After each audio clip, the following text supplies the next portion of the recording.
भनेर विश्वास पालोस्। त्यो काम अहिले भर्खरै गरिदिने मन्त्रीज्यूको नाम हो प्रेमबहादुर आले।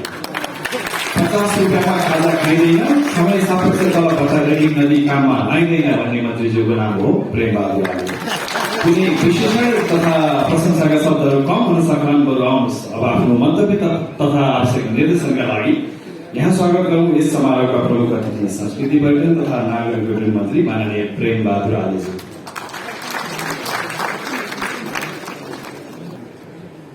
धन्यवाद सञ्चालक नवीन अधिकारीजी र सुस्मिता रावजी।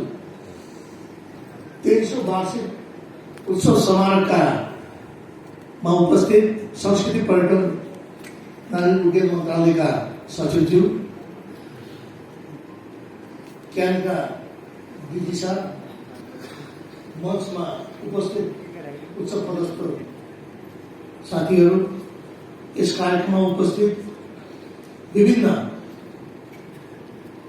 डिपार्टमेन्टका प्रमुख, उपप्रमुख, सम्पूर्ण राष्ट्र सेवा कर्मचारी साथीहरू, निजी क्षेत्रका उद्योगी मित्रहरू, पत्रकार साथीहरू, सर्वप्रथम यो भव्य समारोहको बीचमा मलाई निमन्त्रणा दिएर 2 शब्द बोल्ने जुन मौका दिनुभएको छ, यसको निमित्त म क्यानका महानिर्देशक लगायत सबैलाई म हार्दिक आभार व्यक्त गर्न चाहन्छु, धन्यवाद दिन चाहन्छु।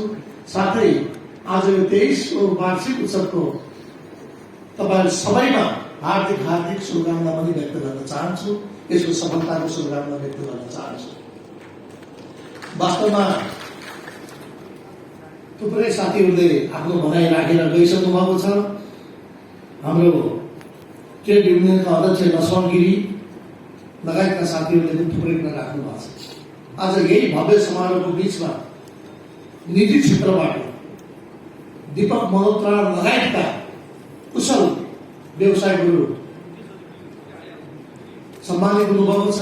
म उहाँहरूलाई हार्दिक बधाई दिन चाहन्छु र साथै हाम्रो प्राधिकरणबाट थुप्रै राष्ट्र सेवा कर्मचारी साथीहरू पुरस्कृत हुनुभएको छ, सम्मानित हुनुभएको छ, म दिन चाहन्छु। प्रभात फेरी अथवा वाकाथान हामीले र्याली पनि गरेका थियौँ। हिजोदेखि आज आइसकेपछि आज 23औं वार्षिक उत्सवमा हामी मनाइराखेका छौँ। एकले अर्कालाई शुभकामना आदान प्रदान गर्ने यो अवसर पनि हो। तर कता कता म देखिराखेको छु, मैले वाच गरिराखेको छु, कतिपय साथीहरू यहाँ अनुपस्थित भएको पनि मैले देखेँ। मेरो निगरानी छ, मैले हिजो पनि देखेको छैन साथीहरूलाई, आज पनि देखेको छैन। त्यो धन्दा अरूसित गर्नु होला तपाईँहरू, प्रेमबहादुरसित गर्नु होइन। मैले एकदम वाच गरिराखेको छु, मैले केयर गरिराखेको छु, मलाई सूचनाहरू पनि आउने गर्छन्। अनि यस्तो भव्य समारोहको बीचमा 23औं वार्षिक उत्सव हामी मनाइरहँदाखेरि अनि हामीले एक आपसमा शुभकामना आदान प्रदान गर्दै सट्टा अनि कालो मुख लगाएर कतातिर फर्किने हो, के हुन्छ त? यो प्रश्न चिन्ह खडा भएको छ। मलाई एकदमै मैले केयर पनि गरिराखेको छु। यसको हिसाब किताब पछि गरौँला बिस्तारै। यो प्रकारले यो भव्य कार्यक्रम गरिरहँदा भर्खरै म पर्यटन बोर्डको पनि 23औं वार्षिक सभा उद्घाटन गरेर म त्यहाँबाट फर्केँ। त्यहाँ पनि हामीले यस्तै कार्यक्रम गरेका थियौँ। योभन्दा यो त धेरै भव्य र सभ्य कार्यक्रम छ। त्यहाँ पनि यस्तै थिए तत्त्वहरू। त्यहाँको सिओ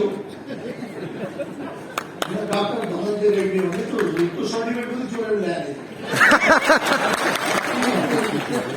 नभनौँ पनि बगानको छोरो भन्ने मन लागिरहेको छ।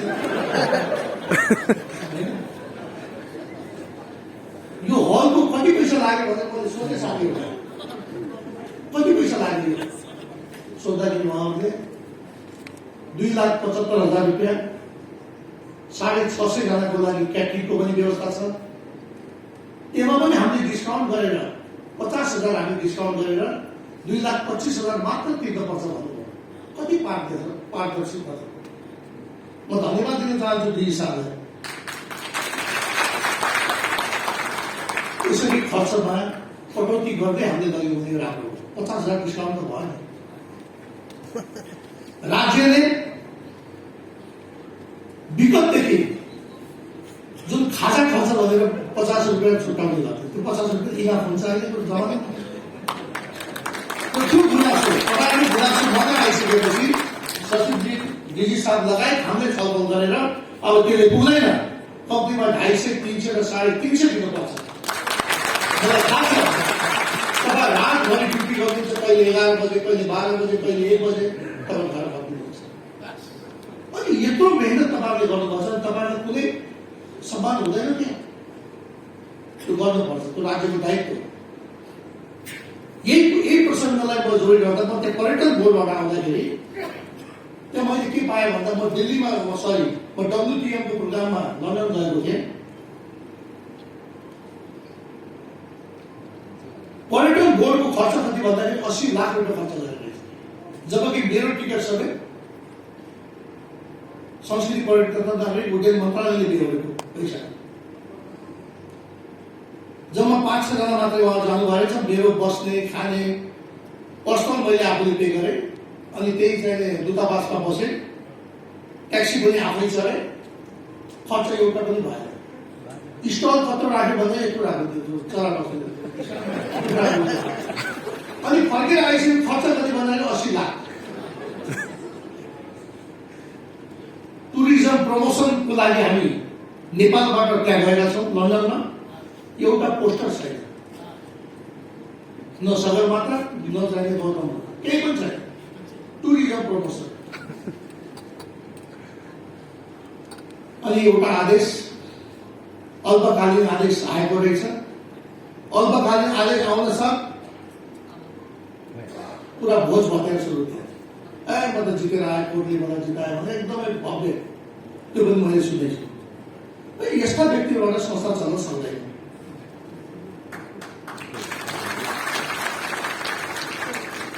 पोखराको अन्तर्राष्ट्रिय विमानस्थल हामीले निर्माण गर्यौँ। अब करिब मलाई लाग्छ 10-12 महिनामा त्यो सम्पन्न हुन्छ। हामी उद्घाटनको तयारीमा जाँदैछौँ। त्यहीँनिर भएको डाँडा हेर्नुहोस् त, त्यो रिटे पानी डाँडा, त्यो अहिलेसम्म कटान भएको छैन। त्यो रिटे पानी डाँडा कटान गरेर एयरपोर्ट बनाउनु पर्थ्यो, ध्यानै छैन।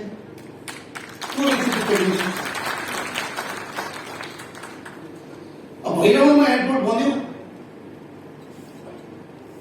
भारतले त्यसमा अब्जेक्सन गरेको छ, त्यहाँको सेनाले त्यसमा अब्जेक्सन गरेको छ। त्यसैको लागि विगतमा म दिल्ली जाँदाखेरि म त्यहाँको एभिएसन मिनिस्टरलाई भेटेर, आदित्य नारायण सिन्धियालाई भेटेर, तपाईँले चाहिँ यो लिमा 626 गरिदिनु पर्यो भनेर मैले उहाँलाई आग्रह पनि गरेको छु। उहाँले डकुमेन्ट पठाउनुहोस्, हामी पोजिटिभ छ भन्नुभएको छ। हामी डकुमेन्ट पनि पठाएको छ। मलाई लाग्छ छिटै त्यो लिमा 626 भएर अनि हामी चाहिँ 3 महिनाभित्र भैरवाको एयरपोर्ट उद्घाटन गर्छौँ। डिजी साहब यही हुनुहुन्छ, अनि साथीहरू यही हुनुहुन्छ। छिटोभन्दा छिटो यसलाई क्यालिब्रेसन फ्लाइट गराएर, टेस्ट फ्लाइट गराएर छिटो हामीले त्यो एयरपोर्टलाई सञ्चालन गर्न हामी चाहन्छौँ। किनभने काठमाडौँको एयरपोर्टले ट्राफिक धान्न सक्दैन। 1 घन्टा, 2 घन्टा, 3 घन्टा फ्लाइटहरू चाहिँ डिले भइरहेको छ, होल्ड भइरहेको छ। त्यसले गर्दाखेरि यो पनि एउटा विकल्प भएको हुनाले त्यसलाई छिटोभन्दा छिटो क्यालिब्रेसन फ्लाइट गर्नको लागि म डिजी साहबलाई भन्न चाहन्छु। र अर्को कुरा, जुन यो ब्ल्याक लिस्टको कुरा छ, यो ब्ल्याक लिस्टमा हामी छौँ। अहिले साथीहरूले क्रिटिकल एलिमेन्ट 8वटा बनाउनु भएको छ, जसमध्येमा 6वटा हाम्रो क्यानले हेरिराखेको छ, एउटा मन्त्रालय, एउटा मौसम तथा जलवायु विभागले हेरिराखेको छ। एवं म साथीहरूलाई अनुरोध गर्न चाहन्छु, तपाईँहरूले प्लिज अब तपाईँहरूले यो सेक्टरमा आफ्नो जीवन यापन गर्नुभएको छ। यदि तपाईँ हामी मिलेर यदि अहिले चाहिँ युको ब्ल्याक लिस्टबाट हामी हट्न सकेनौँ भने के हुन्छ हाम्रो हाल? युरोपका 22-23वटा जिल्ला देशमा हामी जान पाएका छैनौँ, ब्यान लागेको छ। अस्ति म यही WTM को प्रोग्राममा लन्डन जाँदाखेरि त्यहाँका एनआरएनका 2.5 लाख नेपालीहरू बिचरा आँसु चुहाएर, आँखाबाट आँसु चुहाएर, मन्त्रीज्यू हामी त्यहाँबाट सिधै नेपाल जान चाहन्छौँ, प्लिज लन्डन फ्लाइट गरिदिनु पर्यो भनेर उहाँले आग्रह गर्नुभयो।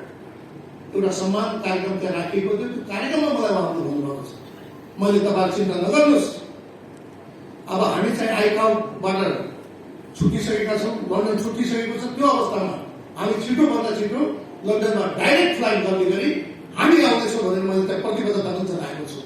म त्यहाँ अहिले पनि प्रतिबद्ध छु।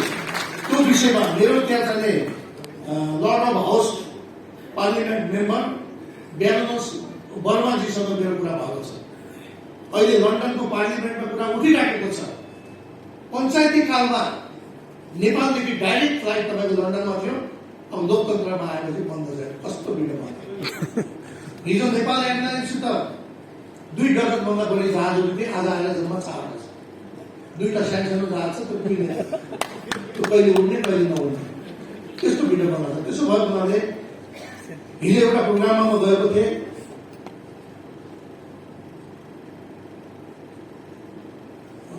हस्टेस के हो, एयर होस्टेसको चाहिँ ड्युटी एयर होस्टेस त्यहाँ गएको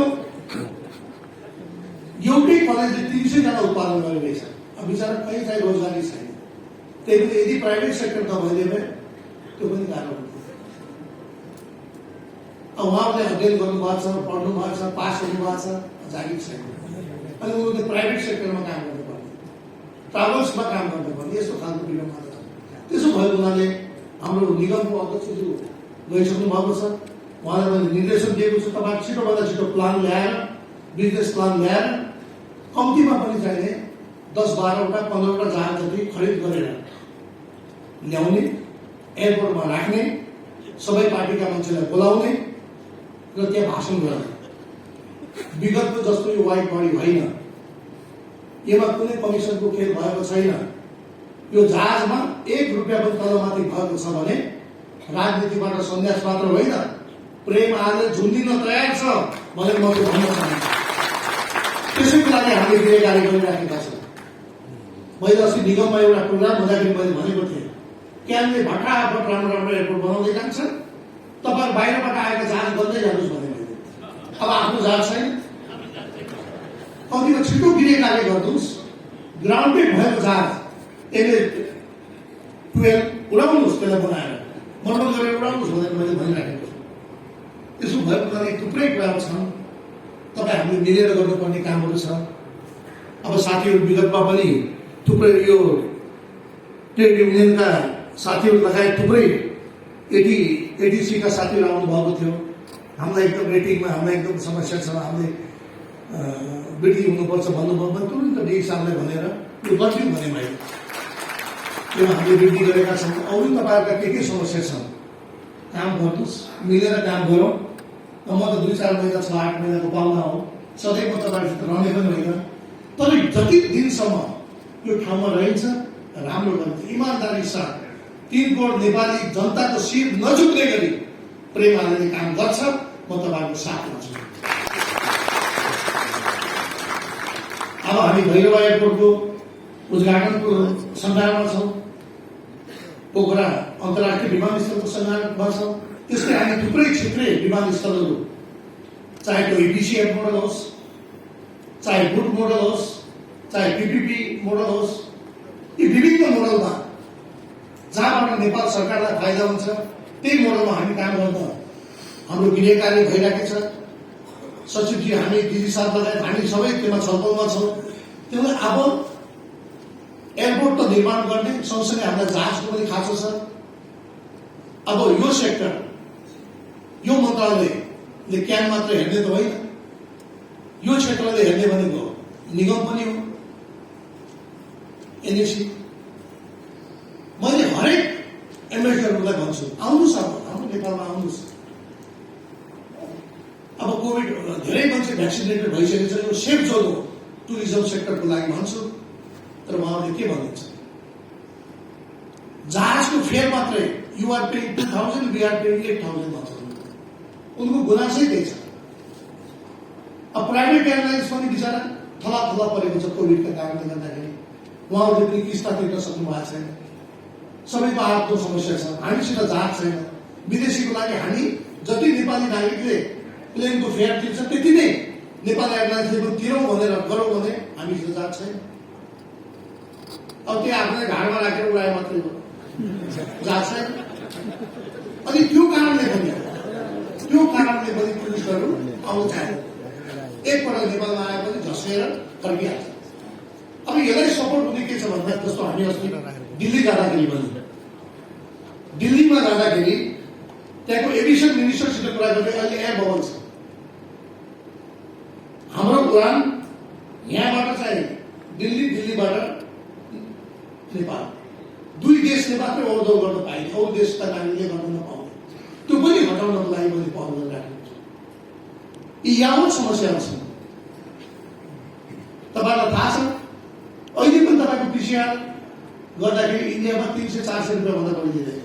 हामी कहाँ विगतमा 2-3 हजार दिने गरेको थियो। त्यसलाई कन्ट्रोल गर्नुपर्छ भनेर त्यसलाई घटाउने कामहरू गरिएको छ। सटल बस सेवा सञ्चालन गरिएको छ। सरसफाइमा अनियमितता हुन लागेकोलाई टेन्डर क्यान्सल गरेर फेरि निकाल्न लगाइएको छ। पर्यटन विभागमा सेटिङमा टेन्डर निकालेको त्यो सेटिङमा धन्दा बन्द गराएको छु। यी यावत कुराहरू तपाईँ हामी मिलेर सुधार गर्दै जानुपर्नेछ। धेरै चुनौती पनि छ, अवसर पनि छ। जहाँ चुनौती हुन्छ त्यहाँ अवसर पनि हुन्छ। त्यसो भएको हुनाले हामी सबै मिलेर आज एउटा प्रण गरौँ। यो 23औं वार्षिक उत्सवको दिनमा हामी छातीमा हात राखेर हामी भनौँ हामी एकजुट भएर यो क्यानलाई माथि उठाउँ। यसमा तपाईँको रगत पसिना बगेको छ। यसलाई माथि उठाउनको लागि तपाईँहरूका पनि विभिन्न समस्याहरू छन्। त्यसलाई पनि समाधान गर्न मन्त्रालय तयार छ। हामी तर्फबाट गर्नुपर्ने सक्दो सहयोगको निमित्त हामी तत्पर छौँ। र जति पनि जग्गाहरू खाली जग्गा चाहिँ छ, जस्तो नेपाल बजारमा पनि आउँदाखेरि पनि 150 बिघा जग्गा त कामै नलाग्दो रहेछ। युजमै छैन। अनि त्यत्तिकै राखेको त्यो झाड मात्रै जङ्गल मात्रै बढाएर काम भएन। त्यस्ता सबै हाम्रो क्याम्पको सम्पत्तिहरूको चाहिँ उ गरेर एउटा डाटा निकालेर त्यसलाई टेन्डरको माध्यमबाट हामी त्यसलाई चाहिँ एउटा आज हामी यही हलमा हुँदाखेरि यो हलमा हामीले 2,75,000 तिर्यौँ होइन, क्याटरिङ सेट 2,25,000। कम्तीमा यस्तै हल बनाएर पनि हामीले क्याम्पको आम्दानीको स्रोत हामी पाउन सक्छौँ। यतातिर पनि हामीले ध्यान रहोस् भन्ने कुरा म तपाईँहरूको माझमा राख्दै अन्तमा यो भव्य समारोहमा मलाई निमन्त्रणा गरेर 2 शब्द बोल्ने जुन मौका दिनुभएको छ